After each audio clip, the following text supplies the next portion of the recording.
on veut tuer une personne de la sorcellerie. Quand on veut tuer une personne de la sorcellerie, c'est qu'on commence d'abord par voler son ombre. On vole l'ombre. Vous voyez, quand une personne marche, il y a le reflet de son corps, c'est l'ombre. Voilà, maintenant on commence par voler l'ombre. C'est comme ça qu'on fait. On vole d'abord l'ombre. Dès que l'ombre est volée, et par la suite, maintenant, on va chercher un moyen pour tuer la personne. Ça sera soit par un accident, par une maladie. Donc on va chercher par un accident et tout ça. Et la personne va mourir. Dès que la personne meurt, on peut même appeler un médecin pour vérifier les signes vitaux. Et la personne ou le médecin va même confirmer. Non, normal, même un médecin normal, il peut même confirmer le décès. Parce que pour confirmer le décès, il faut vérifier les signes vitaux. Et c'est tout. Et puis on confirme, on confirme. Et quand on confirme, on dit que la personne est décédée. Mais en réalité, cette personne n'est pas encore morte. Cette personne est encore en vie. Oui. La personne est encore en vie. Maintenant, la nuit. La nuit maintenant, quand on va aller enterrer la personne. Maintenant, la nuit, tous les sorciers qui étaient dans le complot, ceux qui ont orchestré la mort de la victime, vont se réunir au cimetière. Et ils vont entourer la tombe. Et le sorcier qui a fait le sacrifice, on va lui donner un fouet. Et on appelle ça le fouet d'appel. Il va avancer. Et quand il sera devant la tombe, il va frapper 3 fois. Dès qu'il frappe 3 fois, la personne que vous avez enterrée va sortir. Quand la personne sort, on prend l'ombre qui était volée et on lui retourne ça. Et là, la personne est consciente. Et la personne va même reconnaître les gens qui l'entourent. Et à ce niveau-là, la personne ne peut plus rien faire. À ce moment-là, il n'y a pas de secours. Même si la personne crie, il n'y aura rien. Même si la personne appelle Jésus, même Jésus ne viendra pas. Même si Jésus-Christ est un secours qui ne manque jamais dans la détresse, là, il ne viendra pas. Parce que Jésus n'est pas un Dieu des morts. C'est un Dieu des vivants. C'est pendant qu'on est en vie qu'on peut faire recours à lui. Donc, dès qu'on meurt, c'est fini. Et là, qu'est-ce qu'on va faire? On va chercher maintenant un œuf non préparé. Et on va l'écraser sur la tête de la personne afin de rendre sa conscience stérile. Après avoir fait cela, on va utiliser un objet qui ressemble à un malaxeur. Donc, il y a une boule d'un côté. On va frapper au niveau de la nuque. Quand on frappe, c'est cette fois-là maintenant que la personne va mourir. Maintenant, avant cela, si la personne qui l'avait sacrifié avait besoin de l'utiliser, soit au champ, à la pêche, là on va le laisser. Et quand on laisse, et on va l'utiliser à un travail précis. Et pendant le temps qu'on l'utilise et qu'on ne l'a pas encore tué, il y a des fois, on peut même voir cette personne ici dans le monde. On peut voir. On vous dira que non, quelqu'un a vu tel. Et la personne qui a vu, d'aller aussi voir d'autres. J'ai vu tel. Non, celui-là, la personne dont tu parles, cette personne est morte il y a longtemps, on l'a déjà enterrée. Cela veut dire que cette personne, on l'a déjà enterrée, mais on ne l'a pas encore tuée dans la sorcellerie. Et c'est lorsque la personne va se fatiguer par rapport au travail qui lui a été donné. Quand la personne se fatigue, c'est là qu'on va encore ramener pour frapper et tuer et manger. Comment? Dans le cercueil. Il n'y en a pas? Il n'y en a pas? On a déjà pris. Il n'y en a pas, on a déjà pris. Non, c'est dans une dimension maintenant ésotérique. Ésotérique, c'est-à-dire que c'est comme dans ce monde ici. Vous pouvez être avec un sorcier. Vous êtes là, vous êtes en train de parler avec un sorcier. Il peut utiliser son deuxième corps. Il a un corps normal et le corps astral. Et par rapport à ça, il peut être avec vous, en train de vous ensorceler, vous êtes là. Voilà. C'est pour cela, un enfant de Dieu doit avoir le Saint-Esprit. Il y a des choses que peut-être tu ne peux pas voir, mais le Saint-Esprit voit ça. Et il te révèle. Et tu peux même dire à la personne, arrête ce que tu fais. Arrête ce que tu es en train de faire. C'est le Saint-Esprit qui vous a révélé.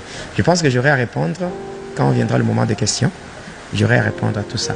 Maintenant, quand la personne sort, la personne sort de la tombe, Après, on frappe au niveau de la nuque, la personne tombe, la personne meurt. Maintenant, à partir de là, on va proposer 5 noms.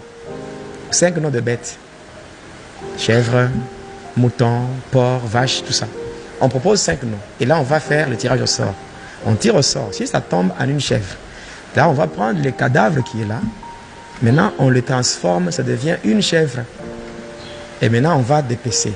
Quand on va dépecer comme ça par le bourreau, on va maintenant appeler les femmes de cimetière et les mamans sorcières.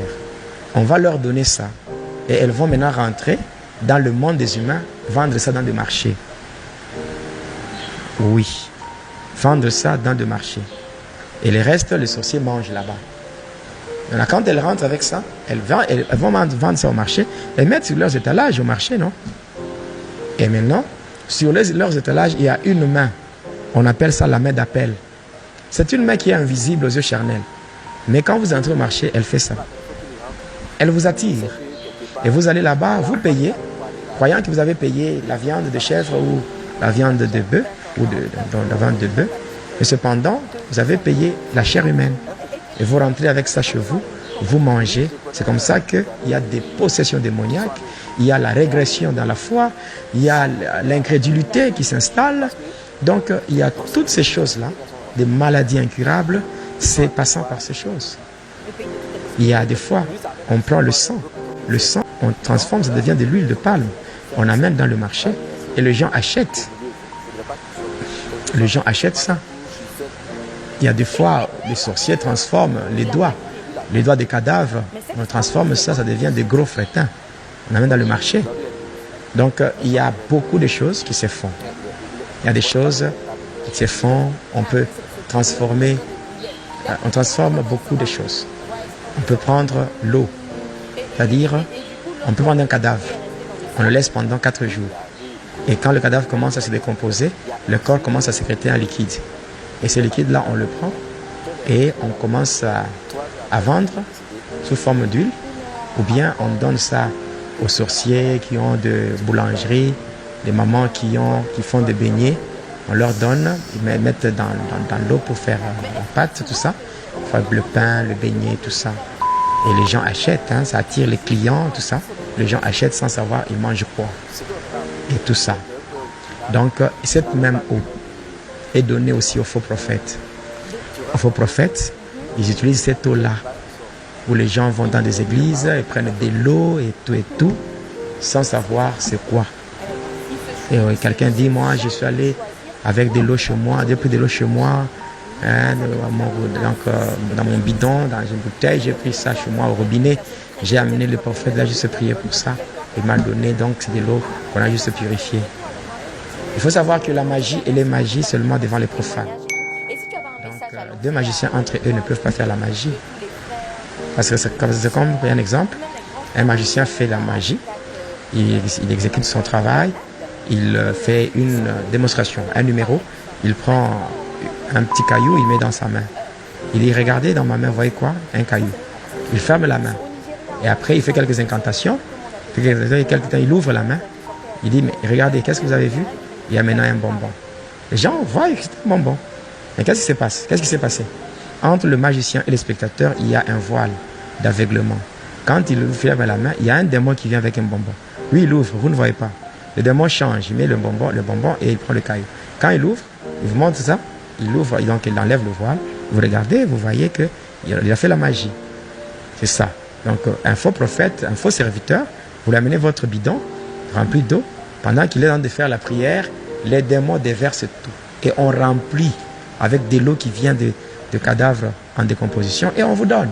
Et vous rentrez avec ça et il y a des problèmes qui arrivent. Vous buvez, vous aspirez dans la maison, vous mélangez dans l'eau pour vous laver et tout ça. Donc il y a beaucoup de choses qui entrent sans le savoir. Vous savez, la puissance de Jésus-Christ n'est pas dans l'eau. Et la puissance de Jésus-Christ n'est pas dans l'huile. La puissance de Jésus-Christ n'est pas dans le feu. Mais la puissance de Jésus, elle est dans la parole. Voilà pourquoi Lazare qui était dans la tombe, Jésus est arrivé, donc nous sommes dans Jean 11, Jésus est arrivé devant la tombe, devant le sépulcre, il a juste dit, il a dit seulement ôtez la pierre. Mais quand on a ôté la pierre, Jésus n'était pas entré physiquement dans la tombe. Il a juste crié, Lazare, sort. La parole est entrée. Et la parole a communiqué la vie. Et Lazare a quitté de la mort à la vie. Et il est sorti. C'est la parole de Dieu qui libère, qui sauve et qui délivre. Mais cependant, il y a 2 fois, un homme de Dieu est en train de prier pour quelqu'un. Et Dieu lui dit, prends cette eau, prie pour ça et donne à la personne.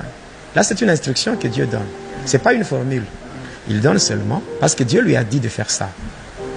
Dieu lui a dit de faire ça. Et il le fait. Là, ce n'est pas un péché. Parce qu'il a obéi à ce que Dieu lui a dit. Mais si ça devient maintenant une formule, ça devient déjà une méthode qu'on a déjà imposée.